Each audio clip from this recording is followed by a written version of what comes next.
Let me just pick up on a couple of things here, just Michael, about the implications of what you're saying, not just about reincarnation, but let's bracket reincarnation and get back to it in a second. But I think there's a couple of things here just are really worth pointing to. You know, first is, how does a person make a decision about what they believe? And just that in terms of, you know, a process by itself, a kind of Jamesian, you know, analysis of that kind of process. So we think, you know, that people actually look at evidence. And one of the big fields of thought today is cognitive bias. You know, the levels of cognitive bias that we have and all the different forms of cognitive bias that play. So here, if I can talk about you in the third person for a second, here we have Mike Murphy, who's in contact with, you know, the top people who are doing research on this topic, but he's got a rep. And his rep is he's not a woo-woo guy. He's not a kind of new age kind of guy. You know, he's serious empiricist. And so even a person, right, you know, of this level of kind of integrity, credibility, and this good looking, right, you know, even a person like that, right, you know, take some, sorry about that, right? Really? I used to be. I'm sorry, no. You talking about me? What do you think? Yeah. The women are with you on this one, okay? But it actually, it actually takes an enormous courage. Yeah. It takes enormous courage, you know, to cut through the way we think we're going to be perceived in whatever our particular reference group is. Yeah. You know, everyone's got, when they talk, they've got a reference group. Amen. You know, and you're talking, you think to the group, but actually you're talking to the reference group. You know, it might be a group of swamis someplace, and it might be, you know, this 10 group of colleagues, and we're always playing to them. And, you know, the kind of just audacity and courage it does to actually look at evidence and draw conclusions, and then to take a stand on it, you know, it takes just an enormous amount of courage. And, you know, in America today, the reincarnation conversation has gotten associated with a certain kind of fringe, kind of woo-woo dimension that hijacked it. And so to take it back empirically is such a big deal. Amen, brother. Yeah, like total. No, amen. You know, it's big. No, it's like amen. big. No, amen. I mean, God, science. Yeah. You know, and the bias. You know, it's time. You know, Dietrich Bonhoeffer, the great Christian theologian. It's time for us to come of age in relation to God.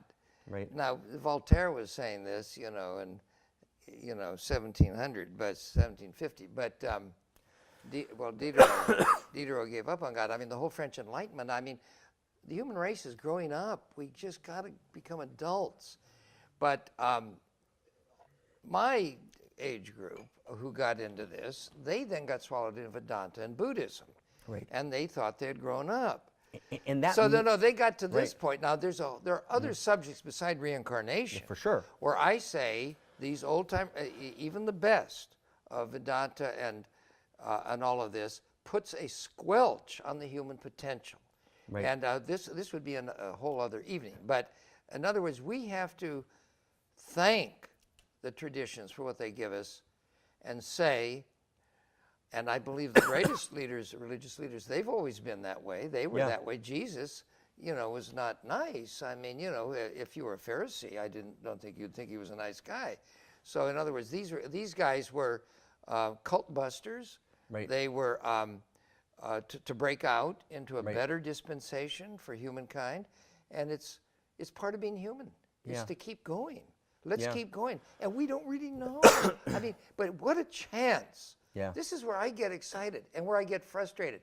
What a chance to know and to learn. I mean, to learn.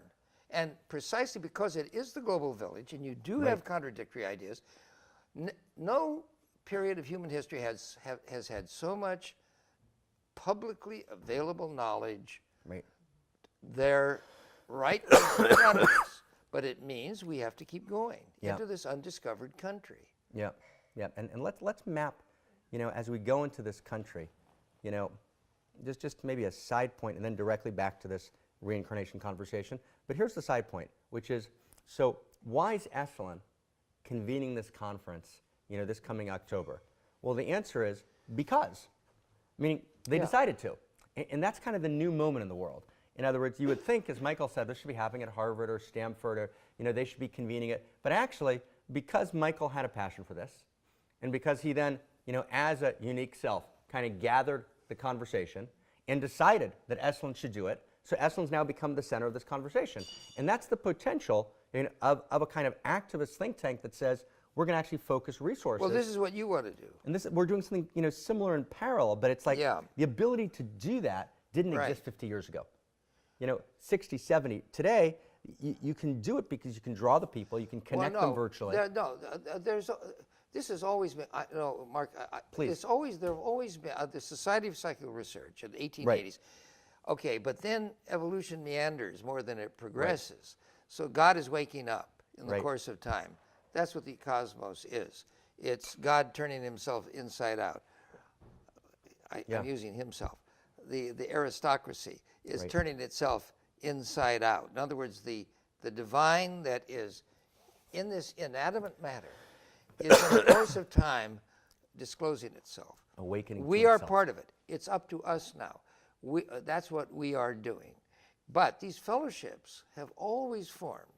And this is our chance now to push the envelope, to go into the undiscovered country. And we have to find each other. And we have to get serious. And you have to commit.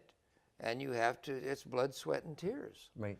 But the other side is the graces are given. See, here's the thing, why prayer works. My favorite symbol is the Star of David. At least one, the Aurobindo chose that. It was his.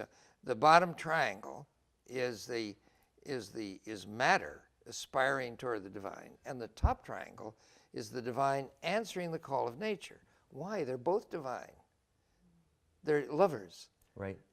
Matter and spirit. Ascending seeking. and descending. Yeah, but okay, and then, well, anyway,